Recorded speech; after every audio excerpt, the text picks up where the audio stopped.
बिस्मिल्लाहिर्रहमानिर्रहीम। अस्सलाम वालेकुम नाजरीन, आप देख रहे हैं प्रोग्राम ज़िया शाहिद के साथ और मैं हूँ राना मजहर। नाजरीन, आज DGISPR major general Babar Iftikhar की जानिब से प्रेस कॉन्फ्रेंस की गई और उन्होंने लाइन ऑफ कंट्रोल की सूरत हाल पर जो गुफ्तगू की और इसके साथ साथ भारत की जानिब से जो पाकिस्तान पर इल्ज़ाम लगाया जा रहा है कि पाकिस्तान ने कोरोना वायरस फैलाया है, इस हवाले से भी उन्होंने वाज़ेह तौर पर इस बात की तरदीद की। और इस हवाले से आगे बढ़ेंगे और हुकूमत के हवाले से बात करेंगे। हुकूमत ने कोरोना वायरस के मामले पर कौमी असम्बली का इजलास बुलाने का फ़ैसला किया है और ये इजलास 11 मई को बुलाया जाएगा। दूसरी जानिब आज प्रेस कॉन्फ्रेंस की गई वज़ीर इत्तलात शिबली फराज की जानिब से। उन्होंने भी कहा कि काबीना इजलास में वज़रा ने अपनी 1 माह की तनख्वाह कोरोना रिलीफ फ़ंड में देने का फ़ैसला किया है, जबकि उन्होंने क्रिमिनल जस्टिस सिस्टम का भी जिक्र किया। उन्होंने कहा कि काबीना में इस हवाले से भी तबादला ख्याल किया गया है। प्रोग्राम में आगे बढ़ेंगे और पंजाब के हवाले से बात करेंगे कि पंजाब में 9 मई से लॉकडाउन में नरमी के हवाले से फ़ैसला किया गया है और ज़राए के मुताबिक आपको ये बताएंगे ये इजलास आपको बताएं कि वज़ीर आला पंजाब सरदार उस्मान बुज़दार की ज़ेर सदारत इजलास में ये फ़ैसला किया गया है। जबकि कोरोना के हवाले से क्या सूरत हाल है, प्रोग्राम में इस पर भी बात करेंगे। जबकि पंजाब हुकूमत ने कोरोना के बायस 3000 फ़नकारों की मदद का फ़ैसला किया है और ये क्रेडिट जाता है इस प्रोग्राम को। इस प्रोग्राम में सैयद नूर साहब की जानिब से शिरकत की गई थी और उन्होंने इस मामले को उठाया था, ख़ास करके ज़िया शाहिद साहब को इस बात का क्रेडिट जाता है और शफीक अवान साहब को। और सुप्रीम कोर्ट में पेशावर BRT केस से मुतालिक भी एतराज़ात और सूबाई हुकूमत से जवाब इस हवाले से भी तलब किया गया है। मेरे साथ स्टूडियोज़ में मौजूद हैं शफीक अवान साहब। सर, बहुत शुक्रिया आपके वक्त का और टेलीफोन लाइन पर हमें ज्वाइन करेंगे ज़िया शाहिद साहब। सर, पहले तो लाइन ऑफ कंट्रोल के हवाले से बात कर लेते हैं कि आज प्रेस कॉन्फ्रेंस की गई DGISPR की जानिब से और भारत ने जो इल्ज़ाम लगाए, एक तरफ पूरी दुनिया कोरोना से जंग लड़ रही है और हम देख रहे हैं कि जब से ये साल शुरू हुआ है, जब से कोरोना वायरस आया है, तकरीबन 1000 से ज़ायद मरतबा सीज़ फायर की खिलाफ वर्जी कर चुका है Bharat. Thank you very much. देखिए, बस ये भारत का ये है ना कि अल्लाह बस किसी को मूजी दुश्मन भी ना दे जी। अच्छा दोस्त दे लेकिन मूजी दुश्मन भी ना दे अल्लाह किसी को। ये है कि ये जब भी कोई ऐसा आती आफत आती है, कोई ऐसे सैलाब थे, कोई और ऐसे हालात होते हैं, तो ये लाजमी अपना ना हमें सरहदों पर डिस्टर्ब करता है ताकि अपने जो अंदर उसके मुल्क के अंदर जो मसाइल है उस पर पर्दा डाल सके जी। अब कश्मीर में इन्होंने पिछले माह 32 लोग मार दिए, 32 बेगुनाह मुसलमान मार दिए हैं और इनके अपने मुल्क में देखें कोरोना से क्या हालात हैं और आए दिन ये छेड़खानी करते रहते हैं। लेकिन हम सलूट है हमारी फ़ौज को कि ये उनका भरपूर जवाब देती है और कभी उनको इतना ईजी नहीं जाने देते। लेकिन ज़ाहिर हम कश्मीर, हमारा कश्मीर जो हमारा टूट अंग है, हमारी शाह रंग है, उसके हम अखलाकी मदद तो कर सकते हैं, लेकिन भारत की तरह हम रोज़ रोज़ दरअंदाजी नहीं कर सकते। एक बार मैंने सबक दे दिया जब उनके तैयारे आए थे और जो उनके साथ अशर हुआ था पूरी दुनिया ने देखा। अब वो समझता है कि शायद हमारी कमज़ोरी है, हमारी कमज़ोरी नहीं है। हमारी फ़ौज जो है वो हर वक्त तैयार हैं और वो किसी भी इसकी जारियत में, किसी भी इसके जो छेड़खानी है उसका जवाब देने को तैयार है। लेकिन हम उसे यही कहेंगे कि भाई ये वक्त नहीं है ऐसी चीज़ों का, हम एक अमन पसंद कौम है, हमारी अमन पसंदी को कमज़ोरी ना समझा जाए और ये वक्त नहीं है, ये वक्त है कोरोना का, कोरोना से लड़ने का। पूरी दुनिया लड़ रही है, तो इस मौके पे वो ऐसी छेड़खानी करेगा तो फिर उस पर अफसोस किया जा सकता है। वैसे भी ये भारत का नाम ये अफसोस पड़ गया है क्योंकि जितनी वायलेशन ये कर रहा है, तो मुझे तो मैं तो कहता हूँ कि इशारा दस्तूर पे इनका जो परमानेंट नुमाइंदा बिठा दें कि जो रोज़ जाके मदद करता रहे जाके हमारे वज़ारत ख़ारजा में। सर, हमने देखा था DGISPR जब आसिफ गफूर साहब थे, जब भारत बार बार दरअंदाजी कर रहा था, सीज़ फायर की खिलाफ वर्जी कर रहा था, उस वक्त भी हमने कहा था कि आप लोग आएँ और LOC जो आलमी मुबस्सिरीन थे उनको दावत दी थी और हमने विजिट भी करवाया था। क्या भारत की जानिब से भी कोई इस तरह का इकदाम उठाया जाएगा ताकि जो ज़्यादती करता है वो क्यों ऐसा स्टेप लेगा? ये हमने बार कहा और एक बार आए भी थे, उन्होंने दौरा भी किया था और सारा उन्होंने अपनी ऑब्जर्वेशन भी अपनी हुकूमतों को भेजी थी।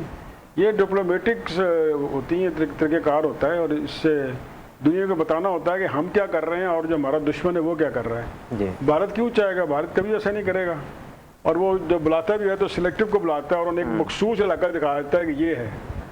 हमारी तरफ से ओपन था, आप जहाँ जाना चाहते हैं जाएँ, विजिट करें और देखें जी किसने कहाँ जाती की है। ज़िया शाहिद साहब ने हमें ज्वाइन किया है जी। सलाम ज़िया साहब। वालेकुम अस्सलाम। जैसे हम बात कर रहे थे कि भारत की फिर दरअंदाजियाँ शुरू हो गई और DGISPR ने उन्हें खबरदार किया है कि आप ये कोरोना का वक्त है, इस वक्त कोरोना से लड़ें और अपने मुल्क में देखें आपके अपने मुल्क का क्या हाल है। ये दरअंदाजी का वक्त नहीं है। और जो यूएनओ है उसको कहा है अपने मुबसर भेजें और यहाँ देखें कि कौन ज्यादती कर रहा है। देखिए, ये जो लॉकडाउन खोलने वाली बात हो रही है, इसमें कोई शुबा नहीं है कि पाकिस्तान के पास इस वक्त दो ही रास्ते हैं। एक रास्ता ये है कि अमेरिका बरतानिया की तरफ से हमारे पास बहुत सारा बजट हो और हम घर बैठे लोगों को 1 साल 6 महीने तक जो है वो गुजारा अलाउंस दे सकें। वो उस शक्ल में हमारे पास सिर्फ 1 करोड़ 25 लाख लोगों को हमने ये वो भी 12,000 रुपए दिए हैं। और जाहिर है कि 12,000 से 5 आदमियों की फैमिली गुजर बसर नहीं कर सकती, इसलिए लोगों का प्रेशर है कि लॉकडाउन खोलें और हमें बाहर निकल के काम करने दें। अब इस शक्ल में अगर काम करने देते हैं तो फिर जिस तरह से जितने लोगों को खोला गया था, खा वो तरावी पढ़ने वाले हों, खा वो छोटे कारोबारी हों, खास छोटी सनतें हों, अब उसमें जो हलाकतें हैं और बीमारों की तादाद भी बढ़ती गई है और हलाकतें भी बढ़ती गई हैं। तो ये एक इस वक्त बहुत मुश्किल सवाल है कि हम क्या करें। तो मैं ये समझता हूँ कि जब तक इस मुल्क के लोग जो हैं उनको ट्रेन ना किया जाए कि अगर लॉकडाउन जो 10 तारीख को मजीद खुल रहा है और उसमें और कुछ शोबे जो हैं, मसलन रेलगाड़ियाँ चलेंगी, बसें चलेंगी और कुछ सनतें भी खुलेंगी, बाजार शॉपिंग मॉल खुलेंगे, तो इसमें ज़रूरी होगा कि लोग जो हैं क्या वाकई वो समाजी फासला बरकरार रख सकेंगे। मुझे तो शुबा है कि हमारे लोग इतने डिसिप्लिन नहीं हैं। तो जैसा कि भारत ने फिर जो हमारे बॉर्डर के खिलाफ वर्जियाँ शुरू कर दी हैं जी, इंडिया ने फिर हमारे LOC लाइन ऑफ कंट्रोल पे के खिलाफ वर्जियाँ शुरू कर दी हैं। और मेरी आवाज़ आ रही है आपको? मैं समझता हूँ कि इंडिया ये हमेशा से करता रहा है।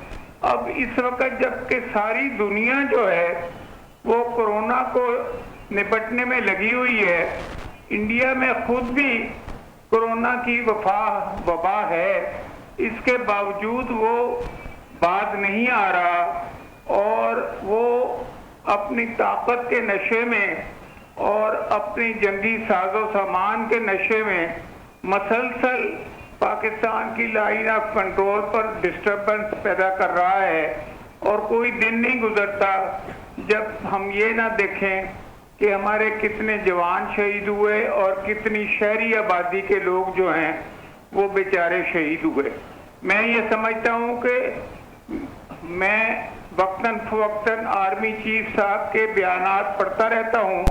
मैं ये समझता हूँ कि सिर्फ बयानात से कि जी हम इनका मुकाबला करेंगे और मज़ा चखाएंगे, अगर वाकई 2-4 जगह उनको मज़ा ना चखाया गया तो उनके हौसले मज़ीद बुलंद होते जाएंगे। शहजाद साहब, हुकूमत ने कोरोना के मसले पे कौमी असम्बली का इजलास बुला लिया है, तो आप क्या समझते हैं कोई हमें कोई एक बयानिया वहाँ से निकलेगा कि पूरी कौम एक बयानी पे, तमाम सूबे एक बयानी पे चलें, एक फैसले पे चलें?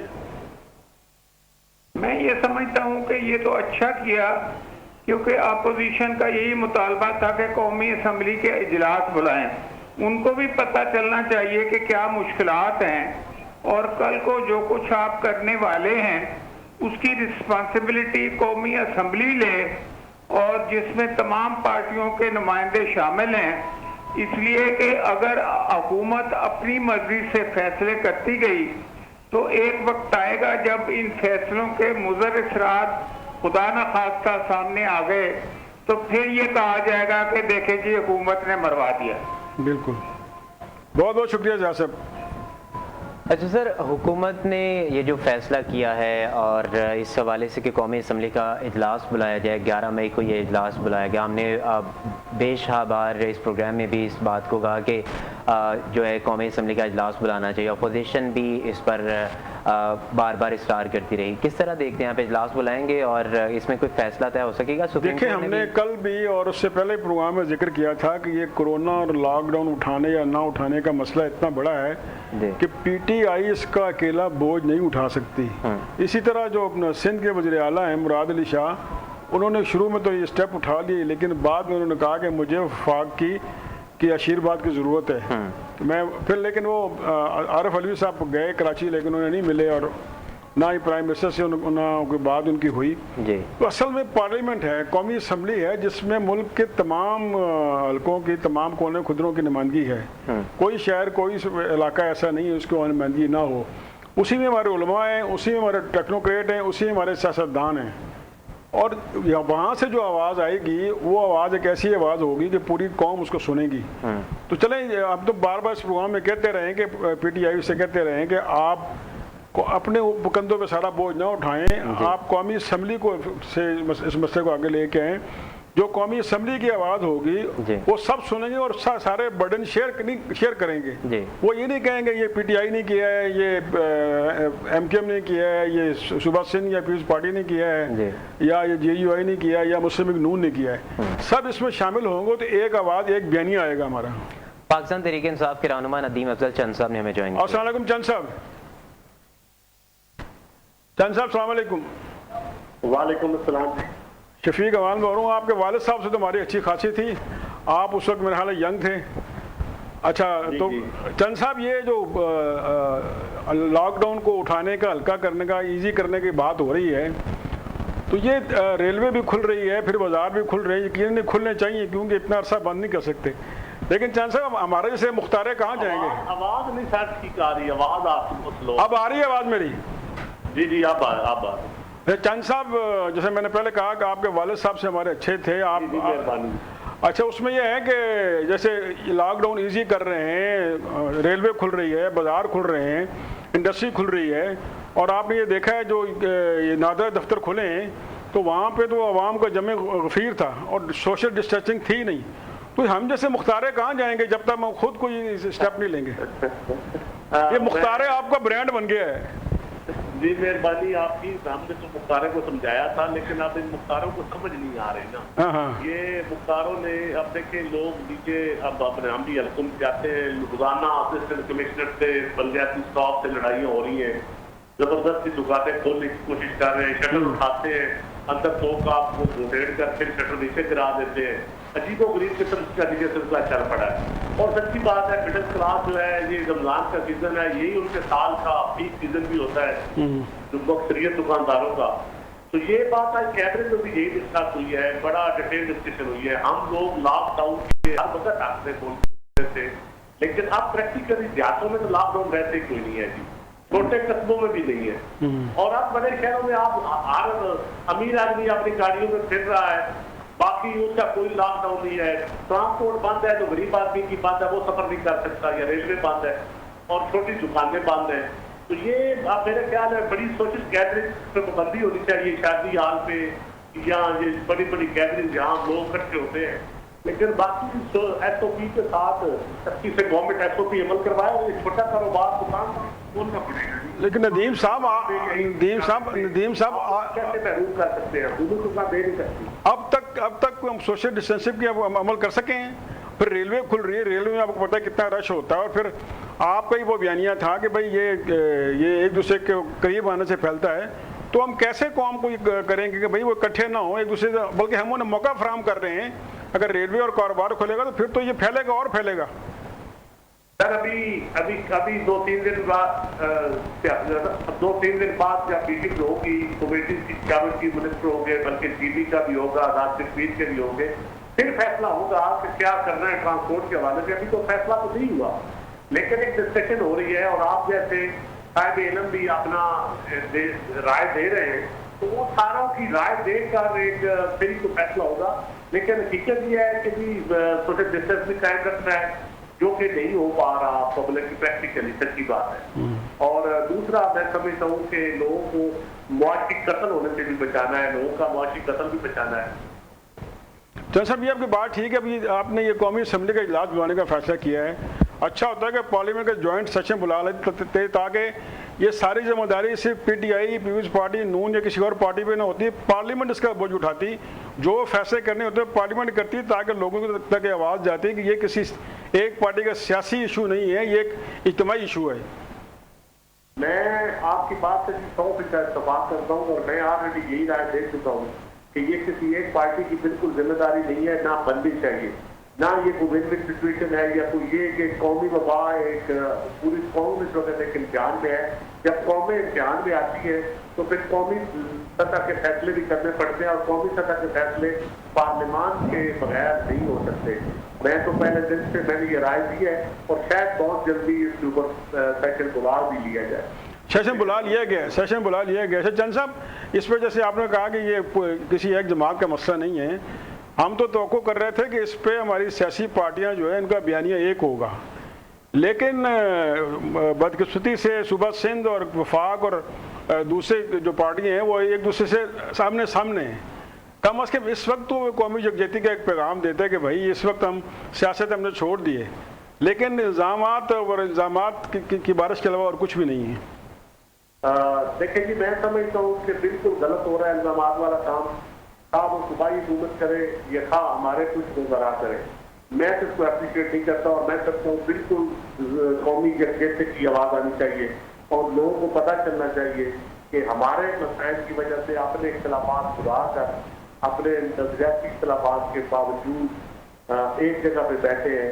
काश ये हो जाता, मेरी और आपकी शायद ख्वाहिश है, पता नहीं हो या ना हो। अच्छा चंद साहब, तुसी पंजाबी हो तो पंजाबी में गल करांगे कि रब नेड़े के कुसुन। आप देखें 18वीं गल सुन लो मेरी, 18वीं तरमीम पे पीपल्स पार्टी का एक स्टैंड था कि हमने हिलना ही नहीं, खंबे की तरह खड़े हुए हैं। और फिर आपकी नून लीग जी थी, वो भी जी मैं तो फिक्स हूँ, मैं तो इस पर एक कदम पीछे नहीं हटना। लेकिन कल शैला रजा साहब थे हमारे प्रोग्राम में, उधर से मुस्लिम लीग नून के एमएनए थे शेख साहब, तो उन्होंने कहा जी हाँ इस पर बात हो सकती है, कुछ लोग कुछ दो हो सकता है। एक सुन केड़ा है अपना चंद साहब? मेरे नालों ज्यादा पता है कि गुसोन केड़ा है, लेकिन मैं समझता हूँ डायलॉग और पॉलिटिकल डायलॉग कभी नहीं रुकना चाहिए। हर इशू पे डिस्कशन होनी चाहिए और पार्लियामान के अंदर हो या पार्लियामान के बाहर हो, पॉलिटिकल पार्टीज को बाकी अकाउंटेबिलिटी साथ पे चलती रहनी चाहिए, डेमोक्रेसी चलनी चाहिए, डेमोक्रेसी का अपना अंदाज होता है चलने वाला, और मेरे ख्याल में डायलॉग नहीं चाहिए। डायलॉग रुकेगा तो मुल्क का नुकसान होगा। ये जो इम्प्रेशन है कि नैब ऑर्डिनेंस में कोई तरमीम उस पर कुछ लो दो और फिर 18वीं तरमीम, तो इस क्या ये ऐसी कोई हो रही है, लेन देन हो रहा है? बहुत सारी देखिए 18वीं तरमीम जब मंजूर हुई थी ना जी, ज्यादा आप देखते उस वक्त भी पॉलिटिकल पार्टी ने कुछ ले और कुछ दे किया था। एएनपी ने केपीके का नाम लिया था, नून लीग ने तीसरी दफा वज़ीर आज़म बनने की इजाजत ली थी और सिविल पार्टी ने कहा था वो अपना ओनरशिप जनरल सिविल पार्टी को मिल गई। तो उस वक्त भी पार्टियों में गिव एंड टेक हुआ था और पार्टियों में गिव एंड टेक होता है इसके लिए, लेकिन कौमी मफाद या सूबाई मफाद या वो चीजें सामने होनी चाहिए जो अवाम के मफाद में हो, कोई जाती मफाद नहीं होना चाहिए। तो इस वक्त लेन देन क्या हो रहा है कि किस हद तक गवर्नमेंट फैसिलिटेट कर रही है और किस हद तक कहाँ तक अपोजिशन मान रही है? देखिए इस वक्त 18वीं तरमीम मेन इशू है, नैब रिफॉर्म मेन इशू है, इलेक्शन रिफॉर्म का इशू है और ये इशूज हैं जिसके ऊपर बातचीत होनी चाहिए और हो सकती है बात। कोई ऐसी चीज नहीं है जिसके ऊपर बात नहीं होती। अच्छा, तो ये अच्छा नैब से तो आप भी तंग है, काफ लीग भी तंग है, पीपल्स पार्टी भी तंग है और आपकी जमात पीटीआई भी तंग है। तो ये इस पे कोई जो एक ऑर्डिनेंस आया था जो बैलून की तरह फट गया था, क्या वही कमोबेश उसमें नुकात हैं या कुछ और हैं? देखिए जी अभी उसके ऊपर फाइनल तो फैसला तो नहीं हुआ, लेकिन एक चीज हकीकत है कि नैब जो है वो मैं समझता हूँ अवामी उमंगों के मुताबिक नहीं है, क्योंकि ये पार्लियामान का मंजूर किया हुआ कानून नहीं है। जब पार्लियामान मुतफ़िक़ा तौर पर कानून मंजूर करेगी मैं तो उसी को अवामी कानून समझूंगा। ये बहुत बहुत शुक्रिया जान साहब। नदीम अफजल जान साहब हमारे साथ मौजूद थे। नाज़रीन एक ब्रेक लेते हैं, ब्रेक से वापस आते हैं तो गुफ्तगू के सिलसिले को आगे बढ़ाएंगे, हमारे साथ रहिए।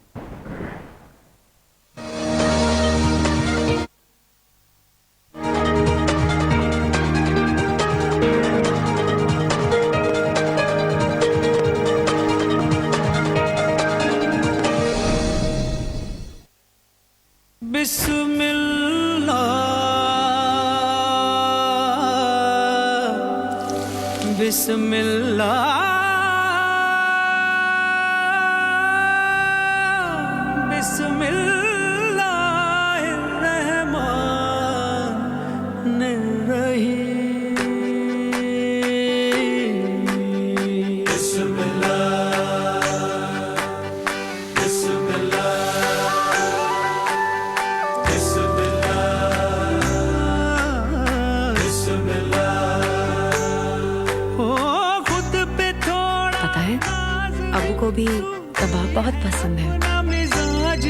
अरे अबू,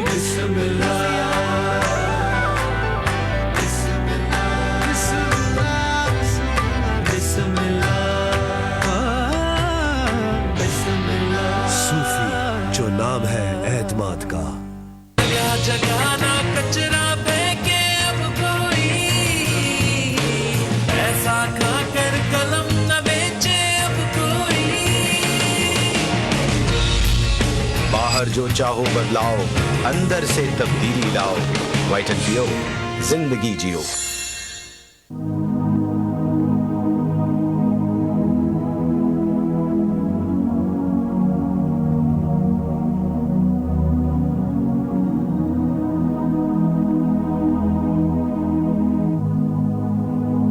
नेमतें अता की हैं बेशुमार, गफलत में रहे न सजदा अदा किया।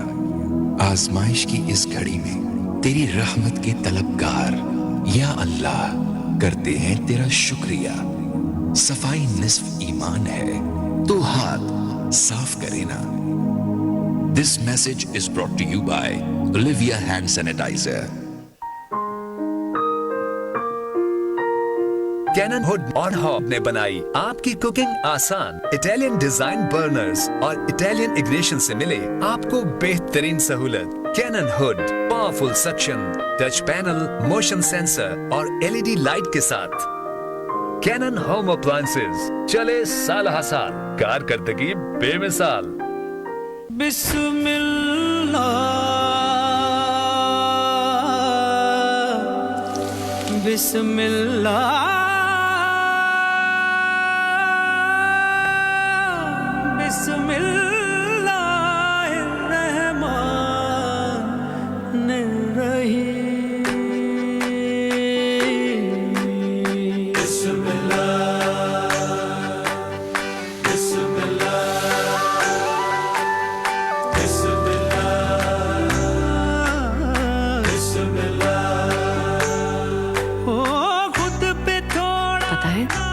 अबू को भी कबाब बहुत पसंद है।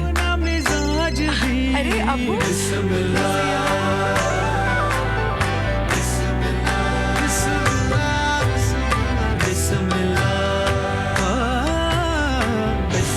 सूफी जो नाम है एतमाद का।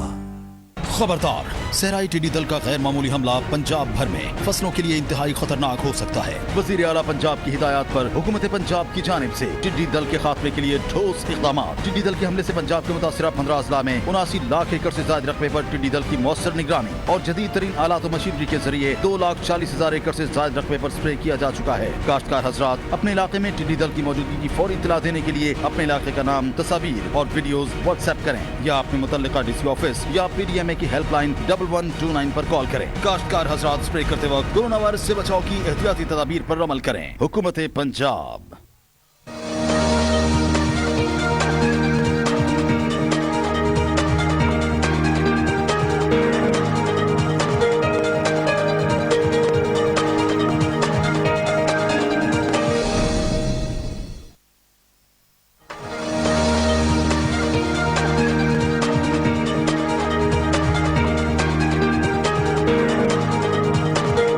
नाज़रीन, प्रोग्राम में एक बार फिर खुश आमदीद। अच्छा सर, ये इजलास बुलाने की बातें हो रही हैं। जब हमने देखा कि जैसे कोरोना वायरस का केस पाकिस्तान में आया था, चेयरमैन पीपल्स पार्टी बिलावल भुट्टो ज़रदारी की जानिब से ये बयान सामने थे, जिसमें उन्होंने कहा था कि ये हमारे भी वज़ीर आज़म है, हमें एक पेज पर आना चाहिए। उसके बाद हमने देखा कि उनका लहजा सख्त से सख्त तर होता गया। शहबाज शरीफ का भी यही बयानिया था कि एक हो के हमें चलना चाहिए, लेकिन अब हमने देखा कि वो भी सियासत कह तो रहे हैं कि सियासत नहीं होनी चाहिए, लेकिन सियासत वाज़े तौर पर नज़र आ रही है। ऐसे हालात में क्या आप समझते हैं कि ये जो इजलास बुलाया गया है, इसमें कोई मुतफ़िका तौर पर फैसला हो सकेगा? देखिए, सियासत घोड़ा घास ही खाएगा तो क्या खाएगा। वो सियासी पार्टियों का काम ये सियासत करना, वो सियासत करेंगे जी। ये अच्छी बात है। देर आज दुरुस्त आयद बिलावल भुट्टो ने सबसे पहले इस पर आवाज़ उठाई थी कि आप पार्लियामेंट को एतमाद में ले लें, उसका इजलास बुला लें, लेकिन वो नहीं बुलाया गया। चले देर आयद दुरुस्त आयद बुला लिया गया, तो अब वहाँ पे बजाय धींगा मुश्ती और इल्ज़ाम के तुमने ये किया, मैंने ये किया, तुमने वो इतनी कटौती की, तुमने मुझे पैसे, ये वहाँ उस बजाय उसको एक कौम को एक आवाज़ दें, एक बिल्कुल कंसेंसस दें कि ये हमारा कंसेंसस है, इस तरफ हम जाएंगे।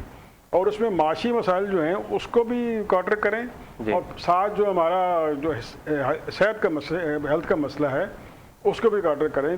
दोनों चीज़ों को सामने रख के कोई ऐसा फैसला करें कि ना हमारा लोगों का नुकसान हो, ना कोरोना फैले। और यार ये बहुत मुश्किल काम, बहुत मुश्किल स्ट्रेटजी होगी कि मईशत और कोरोना दोनों का गवर्नमेंट साथ साथ ख्याल रखे, लेकिन हुकूमतें होती इसलिए हैं, और वो अपोजिशन जब साथ होगी, सारा ये पार्लियामेंट जॉइंट पार्लियामेंट होगा, तजावीज़ आएंगी, तो फिर ज़ाहिर है कोई ऐसी सूरत, ऐसा कोई हल निकल आएगा जो कि पूरी कौम के लिए काबिल कबूल होगा। और आज हमने प्रेस कॉन्फ्रेंस भी देखी वज़ीर इत्तलात शिबली फराज साहब की जानिब से, उन्होंने बड़ा तनकीद का निशाना बनाया, ना सिर्फ पाकिस्तान पीपल्स पार्टी को बल्कि मुस्लिम लीग नून को भी। तो ऐसे हालात में एक तरफ कह रहे हैं देखिए ये पता है क्या है, वो जब सियासी बयान नाबाजी आती है ना एक तरफ से, तो दूसरी तरफ से जवाब आता है जी।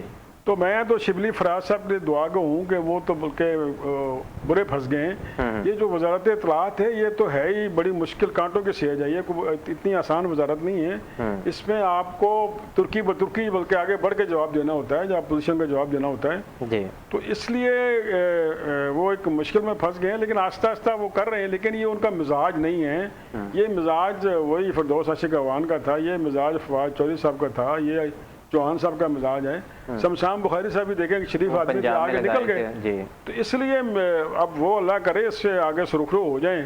तो साथ साथ मेरे ख्याल उन्हें अब ये भी एहसास है कि वो अहमद फराज के बेटे हैं, कोई ऐसी बात, कोई ऐसी लोग बात ना कर देंगे कल उनको उस हवाले से भी तनकीद का सामना करना पड़े। बहरहाल फराज साहब बड़े फूंक कदम चल रहे हैं, लेकिन देखें ये ऐसा दश्त है जिसकी सयाही में उन्हें नंगे पाँव आना पड़ेगा, और नीचे रेत गर्म रेत है और कांटे और कुछ भी नहीं है। अब इसमें से वो कैसे सुरखरू होकर निकलते हैं, वक्त की बात, देखने की बात है।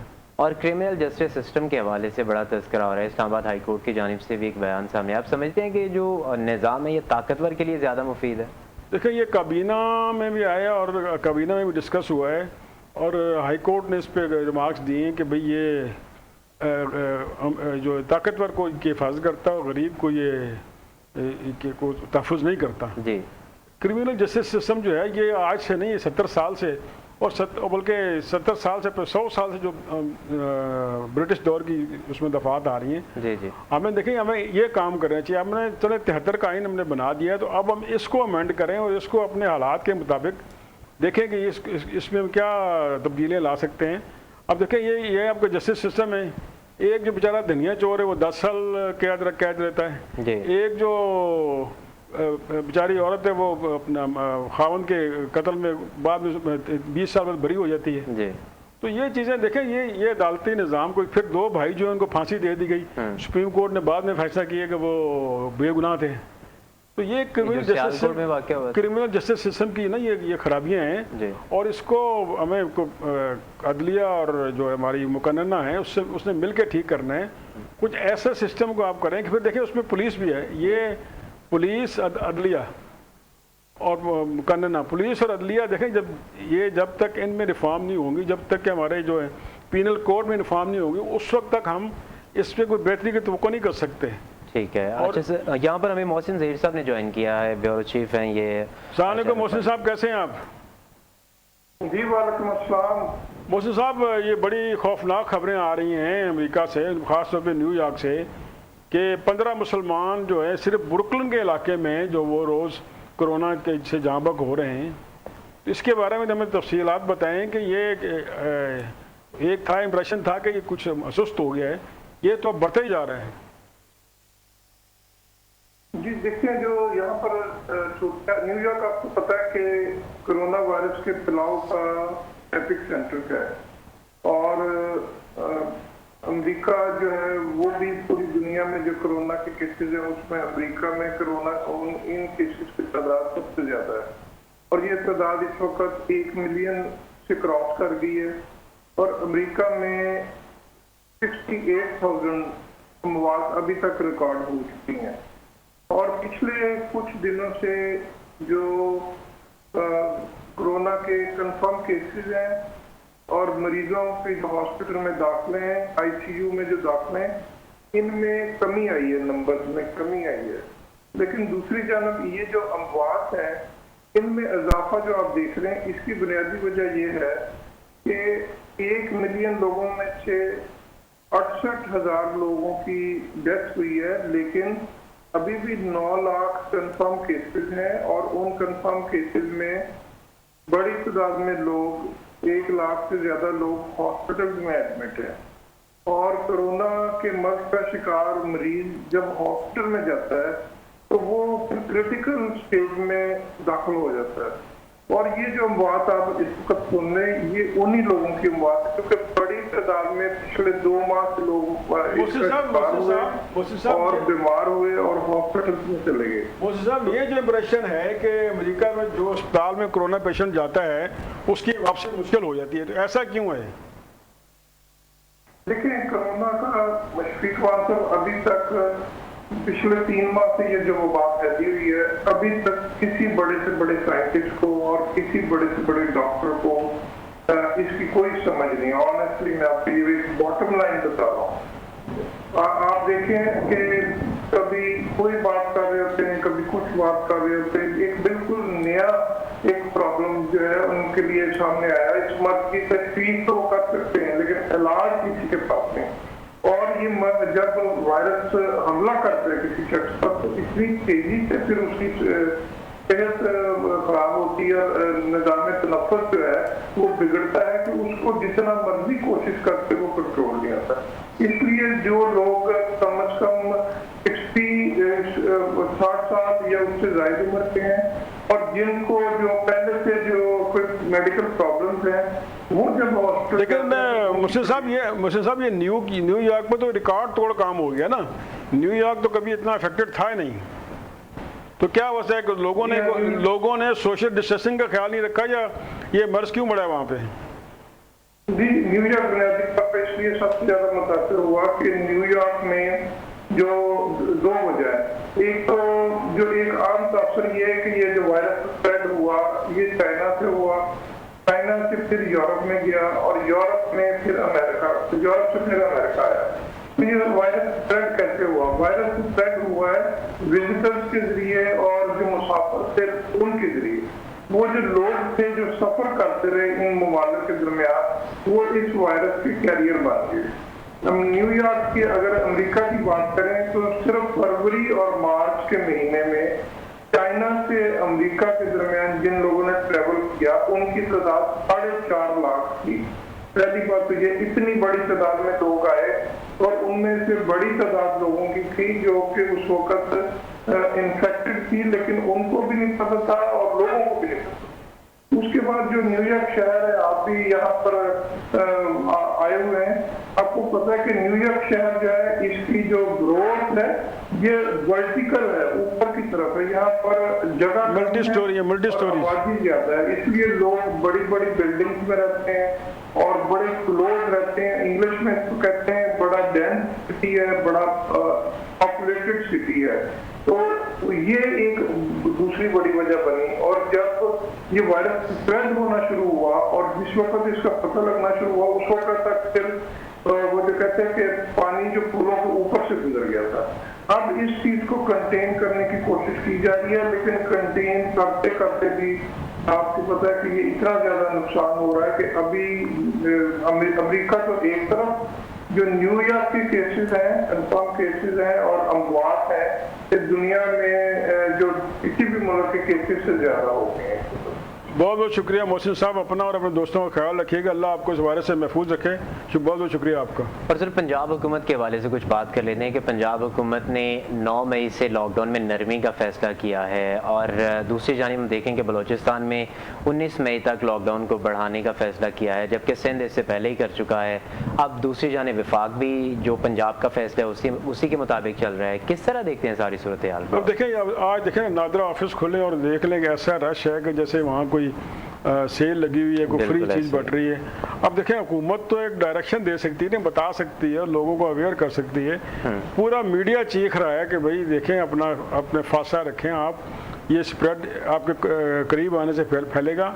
लेकिन जब तक अवाम ने इसको बाय नहीं किया, चलें आप दिहाड़ीदार मजदूर और रोज़गार के हवाले से आप चलें उसको उनका एक मान लें, लेकिन जो नादरा में हो रहा है, जो दूसरे जो लोग शॉपिंग के लिए जा रहे हैं, वहाँ देखें वहाँ क्या है, बहुत जुल्म हो रहा है। और ऐसे लोग एक दूसरे ऊपर चढ़े हुए हैं कि जैसे कि आम हालात में होते हैं। तो ये हुकूमत एक डायरेक्शन दे सकती है, गाइडलाइन दे सकती है। अब आवाम का काम है उसको बाय करे और देखे कि ये हम किस तरफ जा रहे हैं।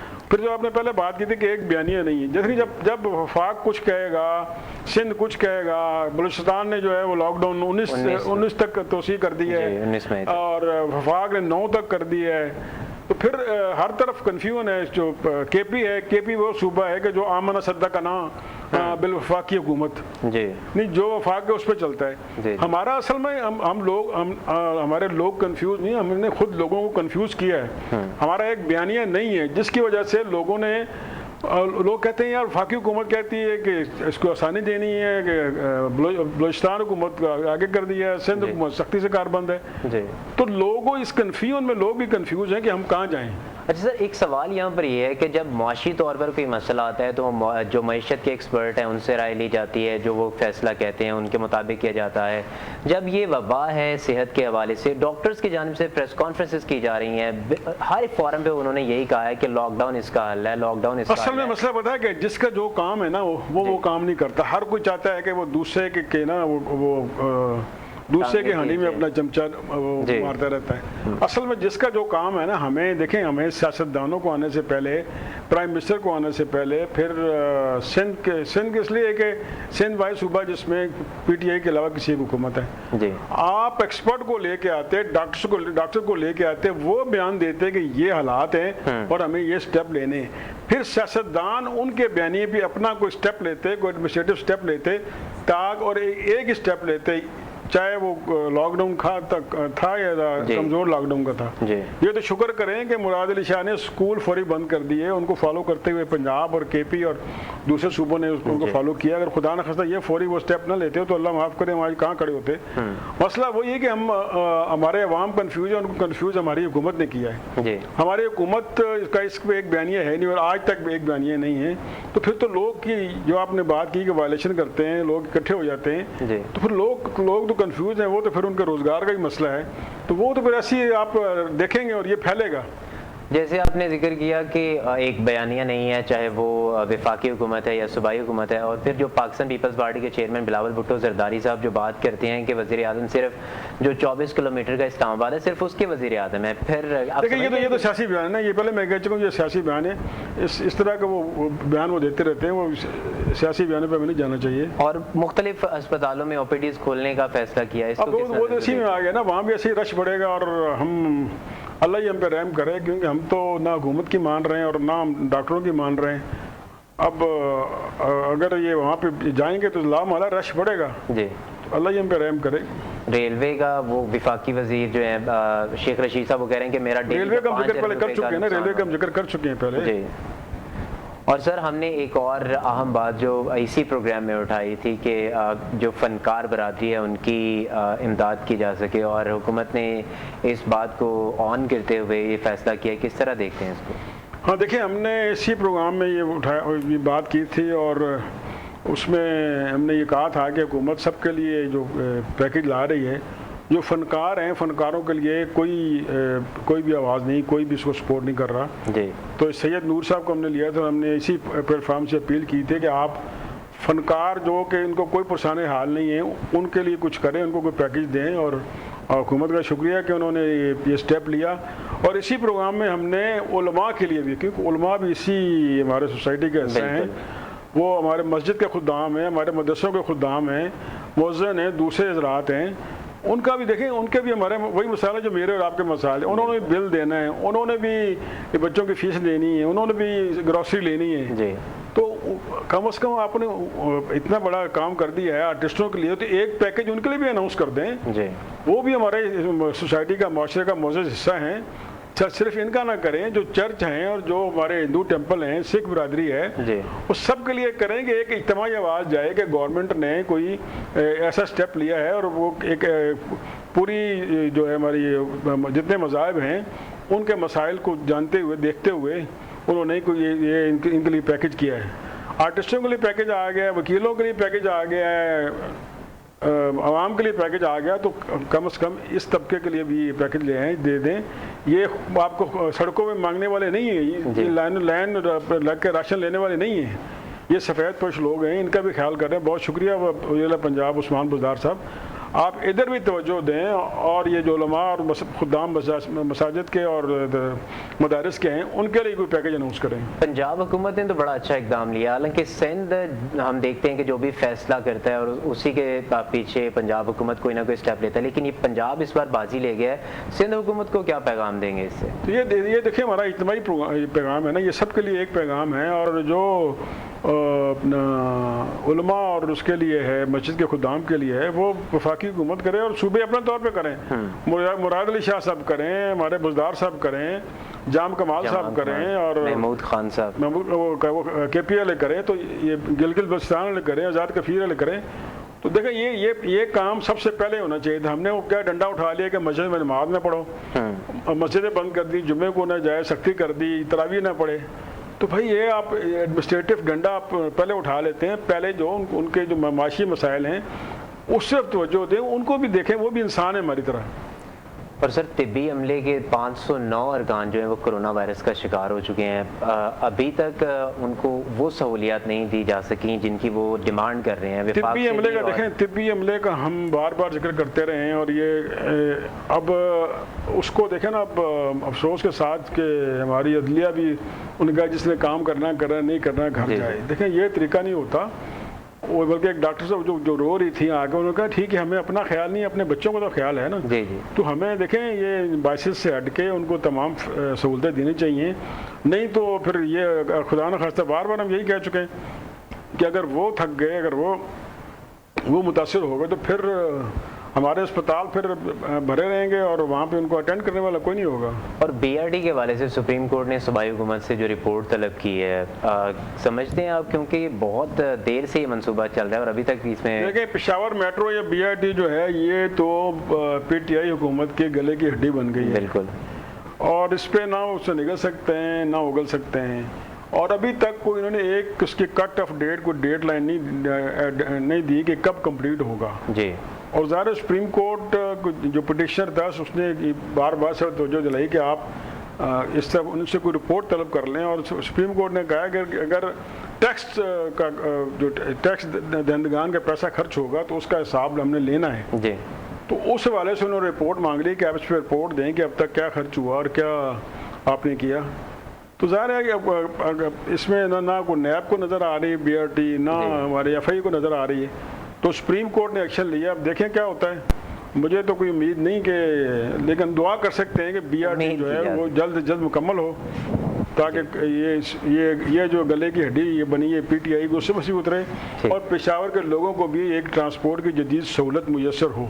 ठीक है, बहुत शुक्रिया शफीक अवान साहब, हमारे साथ स्टूडियोज़ में मौजूद थे। नाज़रीन, आज के प्रोग्राम का वक्त ख़त्म हुआ है, हमें इजाज़त दीजिए, अल्लाह हाफ़िज़।